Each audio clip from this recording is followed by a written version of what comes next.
Hi, everybody. Welcome back to another great day at People Analytics World. As Michael said, my name is Hayley Bresina, and I've had the pleasure of spending about a decade in people analytics. First, I was a practitioner in the Army and around biotech, and now I'm building AI products at One Model, a people analytics platform provider.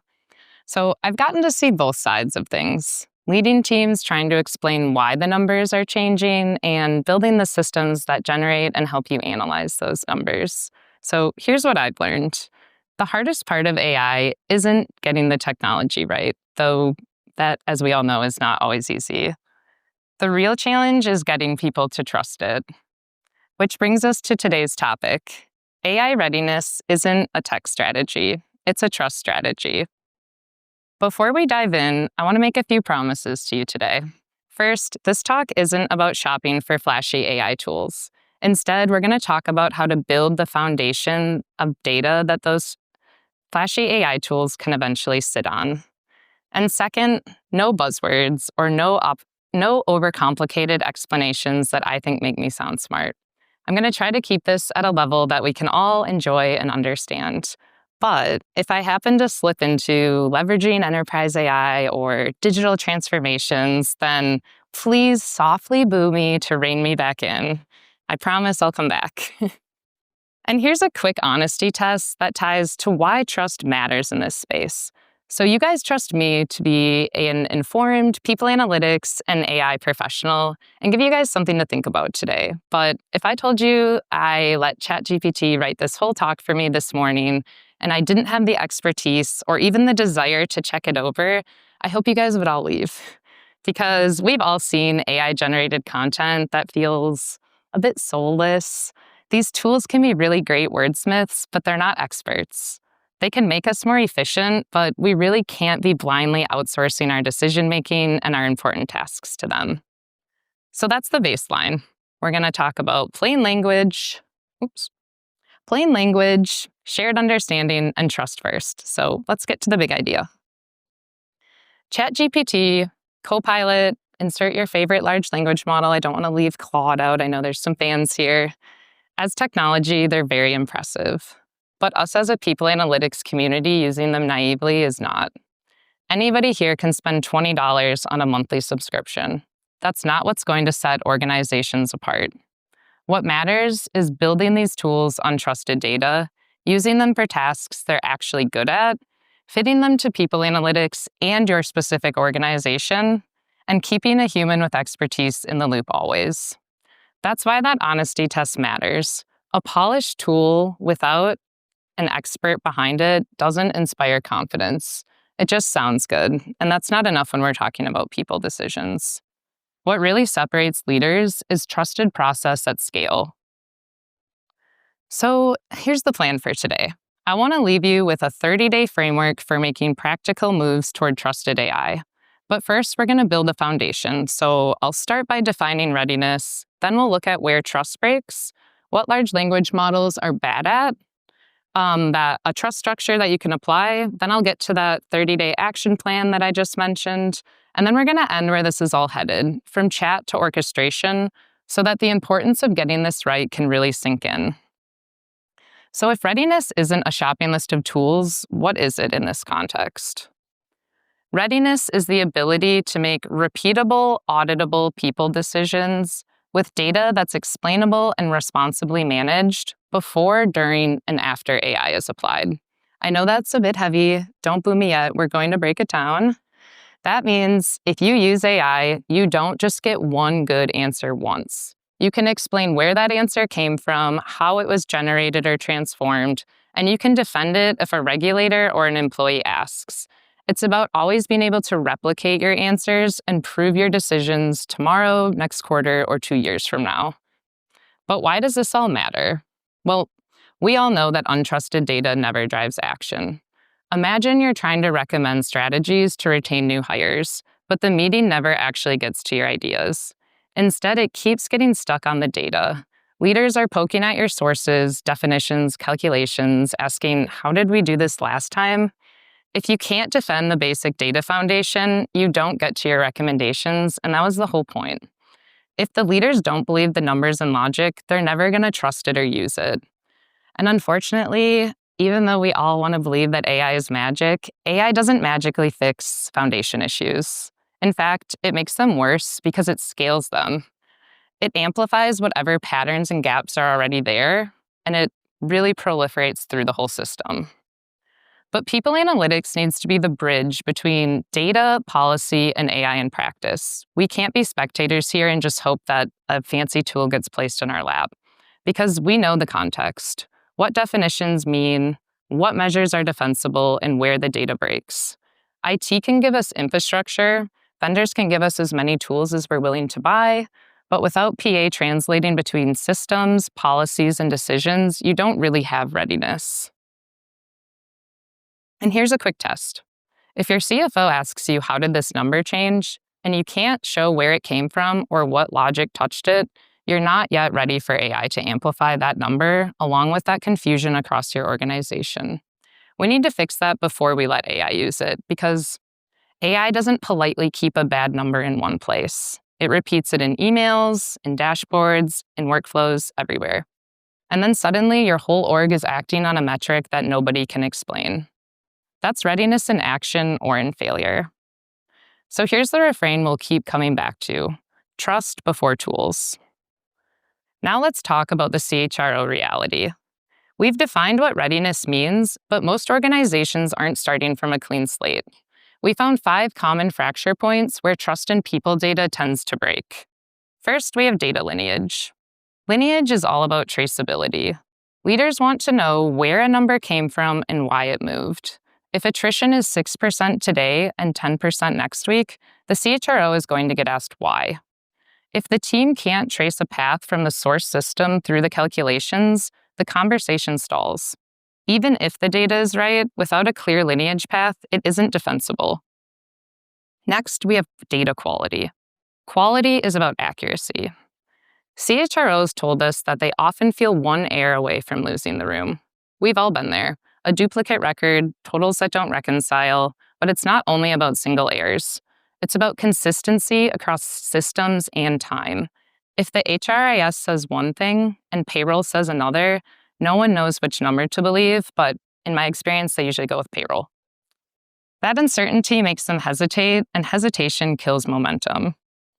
The next place trust breaks is access. Access is all about alignment, but this is one of the toughest balancing acts. On one end, we have too much access. Spreadsheets being exported to desktops, shared around with no logs or controls.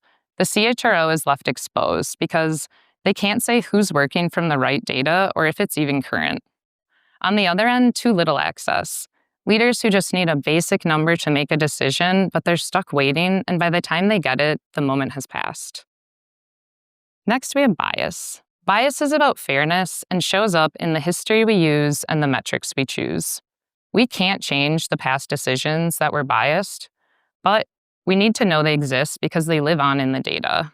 If we ignore them, AI will simply carry them through and scale them into something we can't explain, so we need to mitigate bias. And last, we have security. As we all know, people analytics uses some of the most sensitive data in the company: pay, demographics, performance. CHROs are accountable for how it's handled. But the risk is not only a breach, it's smaller, sloppy practices too, like files left on laptops or no backup plan if the system fails. So now you see why CHROs are feeling exposed. Trust breaks in many different ways, some I wasn't able to cover, but the outcome is the same. If the data isn't trusted, it isn't ready for AI. But how widespread are these cracks in the real world?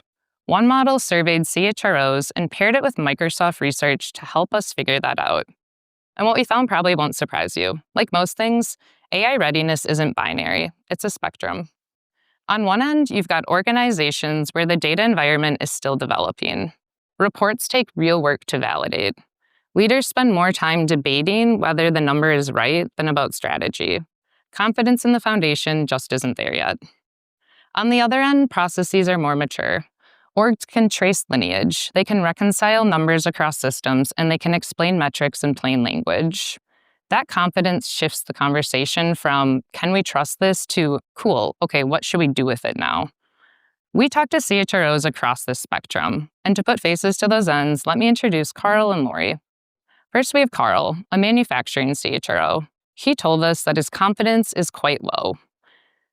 They're very reliant on employee reporting. He admitted that their people data just isn't very strong, and leadership only is willing to lean in if there's a turnover spike. Otherwise, they solely rely on financial data.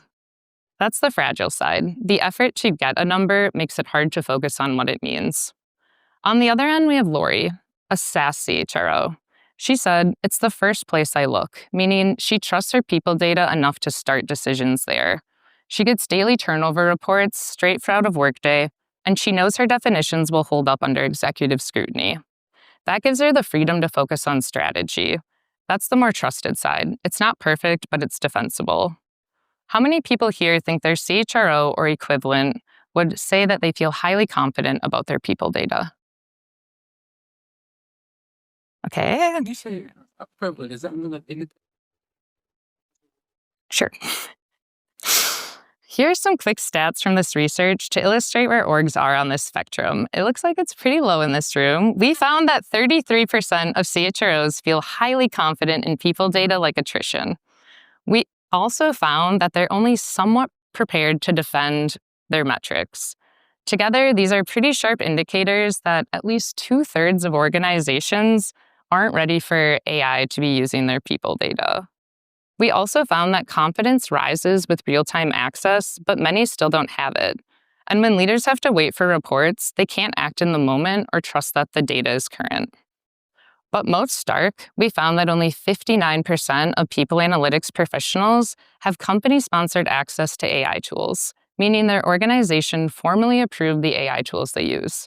The rest are just experimenting because we also found that 82% of them use them weekly anyway. But without sanctioned access, the reported value drops by about 17%. So shadow use isn't just risky, it's also less effective. But the tension is so real. Executives are saying, move faster with AI, we're falling behind. But many organizations are working with these shaky data foundations, and they're just not ready. But at the same time, the desire is clear. We just saw that a majority of people analytics professionals are using AI regularly, so we probably won't stop people from experimenting.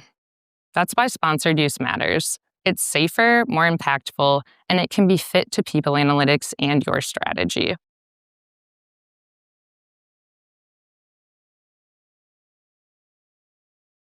The risk is not being at the low end of the AI data readiness spectrum. Many of us are there now. It's standing still, or worse, trying to drop these AI tools on top of the untrusted data anyway. So the real work is an honest evaluation of where you are on this spectrum and a commitment to start there and move through each component carefully. For some, that means starting from square one, like Carl. For others, it's putting governance around AI that's already in play. Wherever you land, the key is to move forward so that when AI does scale, it's building on something reliable so we don't have to start over. But even with trusted data and sponsored access, there's a second reason trust must come first. Large language models are persuasive, but they're not perfect. That's why we need to keep a human in the middle. Let's assume that you've worked through all the places where trust breaks and you've built a solid data-ready foundation. Unfortunately, that's only half of the equation. The other half is how these AI tools and systems behave when you put that data to work. These tools can be incredibly helpful, but only if we understand their blind spots, so let's just talk about those quickly. First, they flatter us. These systems were originally trained on what people prefer, and of course, we rewarded compliments. That's why you see responses when you say very normal things like, amazing idea. We've even had people convinced that they've cracked age-old math problems because a model repeatedly reinforced them. And this can be good, or it can feel funny, but leading AI companies can't figure out how to train this out, which is the sycophancy problem. And this is exactly why human expertise matters. We need to distinguish validation and warm fuzzies from real insight and actually good ideas. Second, AI does not reason like humans. It completes patterns. A model with reasoning in its name is still predicting what's likely to happen or what's likely next, not necessarily what's true. If you ask a large language model to write a paper with a single prompt, it will produce something shallow. But if you break the task into sections and guide each step with more prescriptive instructions, the result will be much stronger because you've fit the task to AI. The speed is real, but the reasoning is yours and human. Third, large language models can be confidently wrong, and confidence is very persuasive. A fluent, detailed answer feels right, especially if you're not sure. Fourth, these systems don't really know how to say, "I don't know." Instead, they generate something plausible. But in people decisions, plausible is not enough. Without human checks, these made-up answers slip into workflows as facts and can be really hard to trace. And finally, most important to this group, these AI systems were not built for us. Sam Altman isn't up at night worried about OpenAI working for people analytics professionals, unfortunately. He's not making sure they're training on things like performance reviews or workforce planning. They're training on Reddit, Wikipedia, the general internet, anything they can get their hands on, really. And that's fine for generating fluent language, but out of the box, these models don't know our context and they don't carry our standards. That's why PA-specific AI matters. People like me need to take the time to fine-tune models to organizational data, validate them against people outcomes, and align them with ethical and legal constraints. Otherwise, we're plugging generic answers into decisions that shape careers. Trust only comes when the tech is deliberately fit to our space by the people who know the work best. So what does that mean for us? These blind spots aren't just technical. They show up in real work. Take productivity metrics. On its own, the model likes to measure whatever's easiest, like emails sent or hours logged. But sometimes we know these numbers don't really reflect meaningful contribution. That's why we need experts guiding the metrics and measures so the system can be tuned to focus on actual outcomes. Privacy and culture are blind spots too. A model won't stop you from pasting sensitive data into it if it doesn't know what sensitive data is. Experts know where cultural lines are and keep the system aligned with values. When I started in predictive modeling, the people building the models were the same ones interpreting them. We kept in mind the assumptions and risks. With large language models, way more folks have access. And if you're not the domain expert, you don't know the assumptions and risks. You assume that if your company gave you the tool, it has to be right? Unfortunately, no. That's why the role of experts is even more important now, despite people thinking the technology is simpler. Simpler to use isn't necessarily simpler to use smartly. But these aren't failures of the tech. They're blind spots that need experts who can see them. AI does not replace expertise. It only accelerates it if we stay in the middle. So the real question is, how do we make that role explicit? How do we put actual checkpoints in place so the system can be both fast and defensible? We can't just say keep a human in the loop and cross our fingers. We need a trust framework to make these roles explicit. Trust movers are structured checkpoints where experts step in and we force accountability. You'll recognize a lot of these from the top things that break trust, but when we do them right, they actually build it. First, we want to make our AI systems legible so we can turn the outputs into something that leaders can actually follow. That's why explainable metrics live here. A metric should never be just a formula. It should be something you can walk through. Who's included, who's not, why it matters, where do we use this? That's what makes a number actionable. And they need to be standard across your org so we're all using the same number and definition if we're referring to the same concept. We also have lineage and logic to answer where did this come from? If a metric shifts, you can trace it back to the source or transformation. That's what turns what can look like volatility into something quite functional. Next, we need to protect the system's integrity.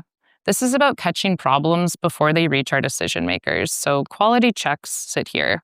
These are reconciliations, anomaly flags, and completeness tests that stop small errors from causing big problems. One team set an alert when headcount totals across systems drifted by 1%, which is a pretty solid quality check. And access and privacy also sit here to ensure sensitive data is only shown to the right people.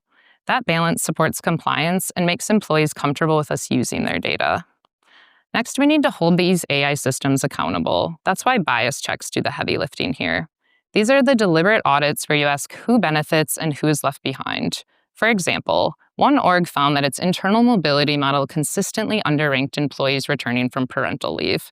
Without a checkpoint, that bias would have quietly scaled into every promotion cycle. But with a checkpoint, they could pause, see it, and redesign a process to mitigate it. And last, we need to prove the process so that trust lasts beyond the current moment. This is where audit trails sit. They capture every model version, every override, every approval, so that when someone asks why a decision was made, you don't have to rely on memory or hope they trust you. You can show them the record. So these 6 trust movers aren't just checkpoints. When we place them into these 4 categories, we turn expertise into infrastructure.